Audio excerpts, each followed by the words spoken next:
With me here in the studios, I've been joined by my co-presenter Hamza Shafiq. अस्सलाम वालेकुम, good afternoon. वालेकुम अस्सलाम, good afternoon. कैसा रहा आपका 2 दिन का गैप और दोबारा से इस ट्रांसमिशन में आना सारा? To be honest, मैंने बहुत मिस किया ट्रांसमिशन को। अब मेरी नज़रें थीं कि क्या गुफ्तगू हो रही है, क्या बात हो रही है। सो यस, अगर मैं हमजा हम लोग अगर नहीं आ पाते तो हम बिल्कुल मिस करते हैं फैंस को भी, डिस्कशन को भी।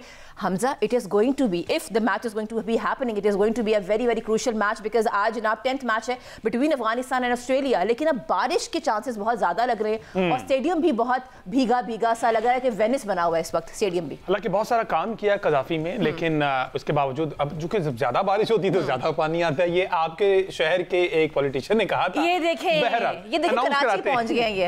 हम एक काम करते हैं, बिल्कुल हम सबसे पहले हमारे जो पैनलिस्ट हैं, शानदार पैनलिस्ट, हम उनकी तरफ बढ़ते हैं। सलमान भट्ट, अस्सलाम वालेकुम जी, गुड आफ्टरनून, कैसे हैं आप? वालेकुम अस्सलाम, थैंक यू वेरी मच।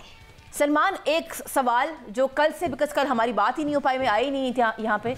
मैंने प्रेसर देखा कल आकिब जावेद साहब का, और मैं ये सोच रही थी जो एक उनकी बातें तो बहुत ज़्यादा हैं, पर एक बात पे उनका एम्फेसिस था, क्योंकि उनसे पूछा गया कि जी आपका जो पेस अटैक है जिसके बारे में आपने कहा कि it reminds you of the trio of 90s, उसने तो बड़े रन्स कंसीड किए हैं, वो अपनी लाइन लेंथ पे फोकस नहीं कर पा रहा। तो बड़ा कैजुअल उनका रिस्पांस था। उन्होंने कहा देखिए गूगल पे जाके सर्च कीजिए, आपको गूगल भी बताएगा कि 145 इनकी पेस है, वैरायटी इनके पास है, स्किल्स इनके पास है। तो मुझे नहीं पता कि फॉर्मर क्रिकेटर्स टेलीविजन पे बैठ के क्यों तनकीद का निशाना बना रहे हैं इनको। I want to ask you, एक तो आप हार गए हैं टूर्नामेंट, ठीक है, आप आउट हो गए हैं, रिजवान का इतना कैजुअल प्रेशर देना, फिर आके जावेद साहब का कैजुअल प्रेशर देना, how do you see this non serious pressure from them?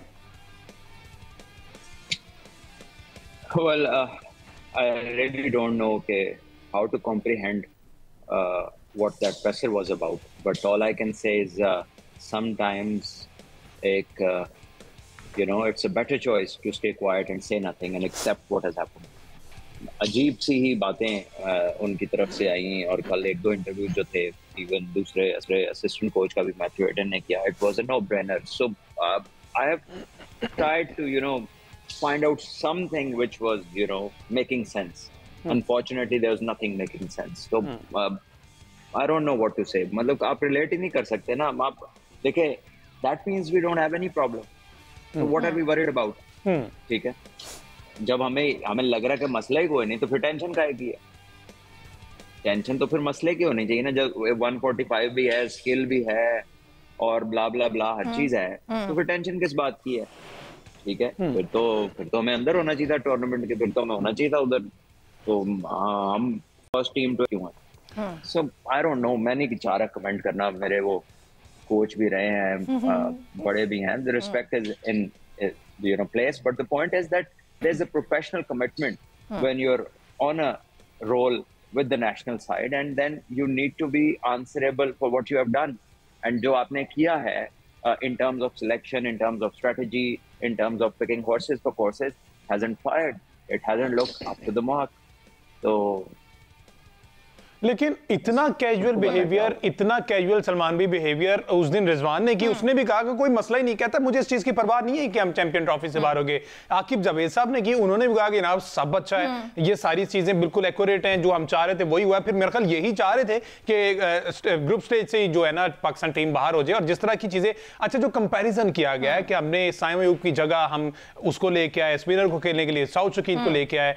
Irfan Khan Niazi के वाले से भी उन्होंने कहा कि जनाब अच्छा खेला है। देखिए, वो एक्सपीरियंस लिमिटेड होने की वजह से उसको बेसिस बना रहे हैं, जबकि this is not the case. अगर आप किसी को ऑस्ट्रेलिया, साउथ अफ्रीका में ले जाकर और आप उसे सेल्फलेस होने वाला रोल दे रहे हैं कि तुम जाओ और जाके हिट्टे मारो, और तुम्हें ऐसी पोजीशन देंगे कि तुमने फिक्र नहीं करनी, तुम आउट भी हो जाओ, और जब वो हो गया तो आप उसको ओन नहीं कर रहे। द पॉइंट इज कि आपका जो आप बात कर रहे हैं लिमिटेड एक्सपीरियंस की, तो जब आप पिछली चैंपियंस ट्रॉफी जीते थे तो उसमें हसन अली कितना ही खेले हुए थे, शादाब कितना खेले हुए थे, उसमें फखर जमान का डेब्यू हुआ था, ठीक है, उसमें अजहर अली ने वनडे में अपना कमबैक किया था, बाबर आजम उसमें बहुत इनएक्सपीरियंस थे। सो यू हैड पीपल जिनका वो पहला आईसीसी इवेंट था, और किसी के थोड़े थोड़े मैच थे और किसी के बिल्कुल भी मैच नहीं थे। तो उस्मान खान ने भी तो डेब्यू नहीं किया हुआ, वो भी तो सिलेक्ट हुए, उनका कौन सा एक्सपीरियंस था? सो उन्होंने 100 किया था चैंपियंस कप में, न्याजी ने भी 100 किया था। तो आप फर्क किधर डाल रहे हैं, ठीक है ना, what is the exact point that you are trying to make. तो वो उसमें कोई लॉजिकल रीजनिंग नहीं है, इट्स जस्ट डिफाइंग और डिनाइंग, यू नो, एंड जब तक आप डिनाई करते रहेंगे तो इसका मतलब है कि the mood is not there to change. We have been joined by Ahmed Saeed also. Ahmed, अस्सलाम वालेकुम, how are you doing? अच्छा, अहमद की तरफ इरफान न्याज़ी की आप क्योंकि बात कर रहे हैं, मैं क्विकली ऐड कर दूं, फिर आप जो मजीद आप थॉट चलाने। इरफान न्याज़ी को जो 5 बारियां उनकी अपनी पोजीशन के ऊपर मिली हैं, उसमें उनके 134 का उनका स्ट्राइक रेट है और 34 की उनकी एवरेज है। एक बारी उनको खेलने को मिली थी ऑस्ट्रेलिया में, जिसमें उन्होंने अच्छी बारी ली थी, उसके बाद उनको खिलाया ही नहीं गया। तो आपने अगर सिलेक्ट करना है और उनको आपने टीम में उनकी पोजीशन के ऊपर मौका ही नहीं देना, और बाद में आपने ये जस्टिफिकेशन पेश करने का उनका एक्सपीरियंस कम है, तो एक्सपीरियंस किसने देना था टीम के साथ? तो आप कोच हैं पिछली 3 सीरीज से। तो ये जो जिस तरह की बातें ये हो रही हैं, मुझे ये लग नहीं रहा कि आकिब जावेद साहब ये जो प्रेस कॉन्फ्रेंस उन्होंने की है, ये आकिब जावेद साहब की अपनी को प्रेस कॉन्फ्रेंस थी। मुझे लगता है कहीं से उनको डिक्टेट किया गया, उन्हें पढ़ के सुना दिया। नहीं, डिक्टेट मेरा नहीं ख्याल कि आकिब जावेद को कोई डिक्टेट कर रहा होगा। सारी अथॉरिटी तो आकिब जावेद को दी गई है और वो इस पर इसको ऑन भी करते हैं और वो मानते हैं कि जनाब ये सारा कुछ अब मेरे हाथ में, और उन्होंने रिस्पॉन्सिबिलिटी ली। लेकिन ऐसी रिस्पॉन्सिबिलिटी का क्या फायदा, इतना कैजुअल वे में आप सब कुछ एक्सप्लेन कर गए और सारा कुछ बता गए कि जैसे कोई मसला ही कोई नहीं। 26 करोड़ अवाम जो है, अब वो आपसे उम्मीदें लगाई बैठे और आप कह रहे हैं कि हम बाहर हो गए, जिसमें कोई मसला नहीं। I want to ask one more thing Salman, हमने देखा हफीज़ साहब ने एक बात कही है, वो कह रहे हैं कि देखें जी, बात ये है कि ये जो फॉर्मेट ना, तीनों के तीनों फॉर्मेट ये खेल रहे हैं हमारे जो प्रीमियम प्लेयर्स हैं, may be it's a time कि कोई एक फॉर्मेट से उनको खुद से ही रेस्ट लेना चाहिए ताकि they can focus on their one format. Do you think, because देखिए everybody has a right to speak, because इतने बुरे तरीके से हमारा डिबैकल हो चुका है क्रिकेट का। ये कोई अच्छा सजेशन नहीं है सलमान भी बता सकते, क्योंकि इससे पहले सारे फॉर्मेट खेलते रहे। जी सलमान, ये प्रोफेसर साहब ने नहीं, मोहम्मद हफीज ने कहा है। प्रोफेसर साहब कहते हैं कि जी बेहतर ये है कि हमारे जो प्रीमियम प्लेयर्स हैं इनको किसी एक फॉर्मेट में खिलाएं, उसमें एक्सेल करें, बेहतर हो जाए तो फिर बाकी फॉर्मेट में खेल सकें। Do you think it is a good suggestion? Well, I think इसका कॉन्टेक्स्ट जानना जरूरी है कि किसको रेस्ट देना चाह रहे हैं, किस सिनारियो में देना चाह रहे हैं। यू नो, ये हम लोग ना बहुत टचवुड बनते जा रहे हैं। उनको ये ना कह देना, इससे ना बंदा डिस्टर्ब हो जाता है, ऐसे ना कर देना, ठीक है, चाहे सारी दुनिया आपको बातें करती रहे, तुसी ना ठीक होना, बस तुसी यही कहते रहना कि जी ऐसे ना कह दीजिए, वैसे ना कह दीजिए। जब आपके बच्चे अपने बच्चे मिस्टेक करते हैं, don't you ever slap them, ठीक है, कि आप उसके हाथ के ऊपर एक लगाते नहीं है जब वो गलत काम कर रहा होता है। अगर वो गलत जगह जा रहा होता है तो उसे रोकते नहीं है। तो आप क्या बातें कर रहे हैं भाई? If somebody is struggling, let them go and play domestic cricket, and getting drop from the team is part of cricket. ये कोई ऐसी कोई बुरी चीज तो नहीं है। When you struggle, you go back in the system, you redevelop अपनी जो आपकी शॉर्टकमिंग्स है उनको आप अच्छा करते हैं, अपनी बेसिक्स पे काम करते हैं, and then you come back stronger.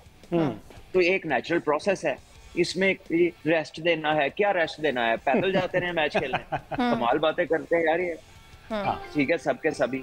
और ये परफॉर्मेंस आर्ट है, if you don't perform you have to answer. इसमें तो ये थोड़ी है कि जी पोटेंशियल के ऊपर ही आप खेले जाओ। पहले आज तक का भी हिस्ट्री में ऐसा हुआ है, ठीक है, जब कोहली रन नहीं करता, जिसके दुनिया में सबसे ज्यादा रन है, तो उसके बारे में भी बात होती है। बिल्कुल। तो ये किन बातों से इनसिक्योर है? और एक्सपीरियंस की बात करते हैं जी, हमारा एक्सपीरियंस कम था। ये आपका जो कोर ग्रुप है, इन्होंने 8-8, 9-9 आईसीसी के इवेंट खेल लिए हैं। बिल्कुल ऐसे ही, और लगातार खेल रहे हैं। बिल्कुल ऐसे ही, ठीक है, तीनों आपके बॉलर भी, आपका विकेट कीपर कप्तान भी, आपका प्रीमियर बैट्समैन भी, और एक दो और जो एक आध जो नेम मिसिंग है वो भी 6-6, 8-8 इवेंट खेले। सो आपका कोर ग्रुप इंटैक्ट है सारा, ठीक है। बाकी जो टीमें हैं उनमें भी बहुत यंगस्टर्स खेल रहे हैं, जिनसे आपके प्लेयर ज्यादा मैच खेले हुए। हर्षित राणा का कितना एक्सपीरियंस था अभी पाकिस्तान के खिलाफ जब वो खेले? बिल्कुल सही है। क्या श्रेयस अय्यर के मैच जो है वो रिजवान या बाबर से ज्यादा है? नहीं, ये मुझे बताए कोई। तो व्हाट्सएप वो जो आप कौन से एक्सपीरियंस की बातें करें?